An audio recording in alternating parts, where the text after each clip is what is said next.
ആ തീരുമാനത്തിൻ്റെ ഭാഗമായിട്ട് ഇപ്പോഴും റെയ്ഡ് നടന്നുകൊണ്ടിരിക്കുന്ന മേഖലയിലൊക്കെ ജനങ്ങൾ തടിച്ചുകൂടിയിരിക്കുകയാണ്, പ്രതിഷേധിച്ചുകൊണ്ടിരിക്കുകയാണ്. അതിൻ്റെ പുറമെ എല്ലാ ജില്ലാ കേന്ദ്രങ്ങളിലും ഏരിയ കേന്ദ്രങ്ങളിലും ലോക്കലുകളിലുമൊക്കെ അതിശക്തിയായ രീതിയിലുള്ള ജനകീയ പ്രതിരോധം, ജനകീയ പ്രതിഷേധം ശക്തിയായിട്ട് ഇപ്പം തന്നെ നടന്നു വരുന്നുണ്ട്. ആ പ്രതിഷേധം ശക്തിപ്പെട്ട് മുമ്പോട്ടേക്ക് പോകും. ഇന്ന് വൈകുന്നേരത്തോടുകൂടി കേരളത്തിലെ മുഴുവൻ ബ്രാഞ്ചുകളിലും ശക്തിയായ രീതിയിലുള്ള പന്തം കൊളുത്തി പ്രതിഷേധ പ്രകടനം നടത്താൻ ഇപ്പോൾ തീരുമാനിച്ചിട്ടുണ്ട്. കേരളമുടനീളം സമാധാനപരമായി ഇത്തരത്തിലുള്ള സമരങ്ങൾ ജനങ്ങൾ ഏറ്റെടുത്തുകൊണ്ട് പ്രതിരോധം തീർക്കുന്നതിന് വേണ്ടി മുമ്പോട്ടേക്ക് വരികയാണ്. എല്ലാവരുടെയും പരിപൂർണമായ പിന്തുണയുണ്ടാവണം. ഇടതുപക്ഷ ജനാധിപത്യ മുന്നണി എന്ന രീതിയിലും ഇതിനെ തീർച്ചയായിട്ടും പ്രതിരോധിക്കേണ്ടതുണ്ട്.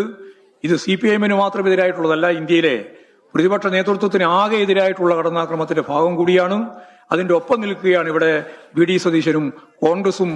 മുമ്പും അതെ, ഇപ്പോഴും ആ നിലപാടാണ് സ്വീകരിച്ചുകൊണ്ടിരിക്കുന്നത് എന്ന നല്ല സംശയം ജനങ്ങൾക്കുണ്ട്. ഒരു സംശയമില്ലാത്ത രീതിയിൽ ഈ കാര്യം ഒഴിവാക്കിയിട്ടുള്ളതാണ് അതിന്റെ ഏറ്റവും പ്രമുഖരായ പ്രതിപക്ഷ നേതാവായിരുന്ന രാഹുൽ ഗാന്ധി തന്നെ എന്നുള്ളതുകൊണ്ട് ഇതിന്റെ പിന്നിൽ യഥാർത്ഥത്തിൽ ഈ BJP-യുടെ ഗൂഢാലോചനയുടെ ഡീല് എന്ന് ഞങ്ങളെ പറ്റിയാണ് സ്ഥിരമായി പറഞ്ഞുകൊണ്ടിരിക്കുന്നത്. CPI-യും അതുപോലെ തന്നെ BJP-യും ഡീലാണെന്നാണ്. ഇപ്പോഴാ ഡീല് കൃത്യമായിട്ട് തെളിഞ്ഞിരിക്കുകയാണ്.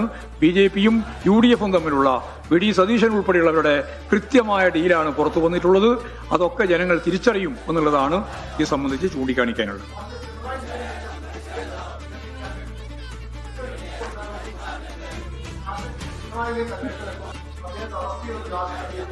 ഞങ്ങൾക്കൊന്നും ഇതിനെപ്പറ്റി ഒരു ആശങ്കയില്ല, ആശങ്കപ്പെടേണ്ട ഒരു കാര്യവുമില്ല. ഇതുമായി ബന്ധപ്പെട്ട് ഇതിൻ്റെ അകത്ത് ഒരു തരത്തിലുള്ള തെറ്റായ ഒരു നിലപാടും സ്വീകരിച്ചിട്ടില്ല. വന്നതെല്ലാം മുമ്പേ വന്നു കഴിഞ്ഞിട്ടുള്ളതാണ്. പിണറായി വിജയൻ ഇതിൻ്റെ അകത്ത് ഒരു ഉത്തരവാദിത്വമില്ല. രാഷ്ട്രീയമായിട്ട് പിണറായിക്കെതിരായിട്ടും അതുവഴി പാർട്ടിക്കെതിരായിട്ടും നടക്കുന്ന ഏറ്റവും ശക്തിമത്തായ കടന്നാക്രമമാണ് എന്ന് തന്നെയാണ് ഞങ്ങൾ ഇതിനെ കാണുന്നത്. അല്ലാതെ ഇതിൽ പിണറായി വിജയൻ പ്രതിയല്ല. പിണറായി വിജയൻ എന്ന് പറയുന്നത് ഞാൻ നേരത്തെ പറഞ്ഞതുപോലെ അച്ഛനായി പോയി എന്നുള്ള ഒറ്റ കാരണം കൊണ്ടാണ്. അപ്പോൾ ഇത് രാഷ്ട്രീയ പ്രേരിതമായ ഒരു ശക്തമത്തായ കടന്നാക്രമമാണെന്നുള്ളതാണ് സത്യം.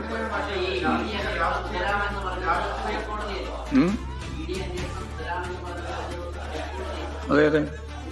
അല്ല, ED അന്വേഷണം തുടരാൻ FIR ഇട്ടിട്ടില്ല. FIR ഇടുന്നതിന് വേണ്ടിയിട്ടുള്ള അന്വേഷണം തുടരാന്നാണ് പറഞ്ഞത്. എന്ത് അന്വേഷണം തുടരേണ്ടത്? എല്ലാ കോടതികളും ഞാൻ നേരത്തെ പറഞ്ഞല്ലോ, വിജിലൻസ് കോടതി, ഹൈക്കോടതി, ഡൽഹി ഹൈക്കോടതി എല്ലാം സ്ക്രൂട്ടിനിക്ക് വിധേയപ്പെടുത്തി അവസാനിപ്പിച്ചതാണ്. അവിടെ ഒന്നും കഴമ്പില്ല എന്ന് കണ്ടെത്തിയതാണ്. മാത്രമല്ല, കൊളനാടിനെതിരായിട്ട് പരാമർശം ഞാൻ നേരത്തെ പറഞ്ഞ പോലെ ചൂണ്ടിക്കാണിച്ചിട്ടുള്ളതുമാണ്.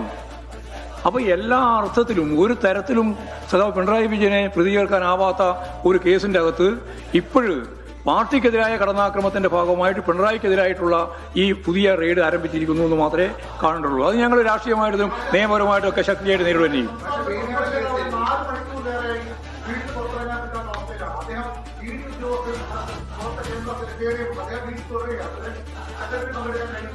ഇല്ല, അല്ല, അവകാശ ലംഘനം മാത്രമല്ല, ഇത് ജനാധിപത്യ വിരുദ്ധമാണ്, ഭരണഘടനാ വിരുദ്ധമായ രീതിയിലുള്ള തടഞ്ഞുവെപ്പാണ്. യഥാർത്ഥത്തിൽ അദ്ദേഹം ഈ കേസിൽ പ്രതിയല്ല. അദ്ദേഹത്തിന്റെ ഭാഗമായിട്ട് ഒരു കാര്യവും അവർക്ക് നേടാനുമില്ല.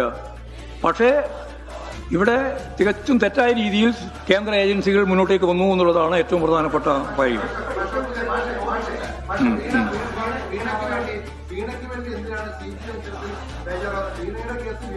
വീണക്ക് വേണ്ടി ബേജാറാവേണ്ട ഒരു കാര്യമില്ല. അത് നിങ്ങൾ ബേജാറായാൽ മതി. ഞങ്ങളെ സംബന്ധിച്ചിടത്തോളം വളരെ കൃത്യമാണ്. വീണക്കെതിരായിട്ടുള്ള കേസാണ് ഞങ്ങളത് ഇടപെടേണ്ട കാര്യം. ഇതിന് പിണറായി വിജയനെ പിന്നെ എന്തിനാണ് പ്രതി ചേർക്കുന്നതിന് വേണ്ടിയിട്ടുള്ള ഈ ഗൂഢാലോചന നടക്കുന്നത്? അതെന്താ നിങ്ങൾ ഉത്തരം? പിണറായി വിജയന്റെ വീട് റെയ്ഡ് ചെയ്യുന്നത് എന്തിനാണ്?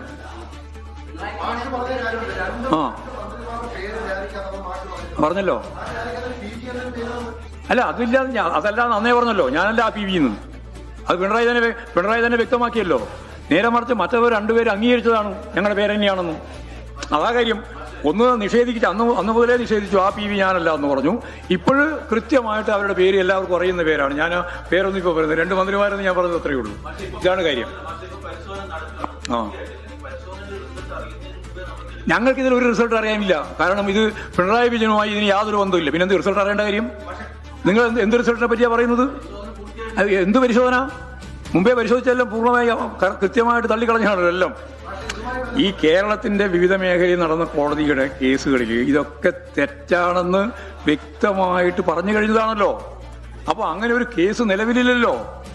ഇനി വീണ്ടും ഹൈക്കോടതിയുടെ ഭാഗമായിട്ട് FIR ഇല്ലാത്ത പശ്ചാത്തലത്തിൽ നിങ്ങൾ അന്വേഷിക്കുക എന്ന് പറഞ്ഞതിന്റെ ഭാഗമായിട്ട് പിണറായി വിജയന് നേരെ വരാനുള്ള അടിസ്ഥാനം എന്താണെന്നാണ് ഞാൻ ചോദിച്ചത്.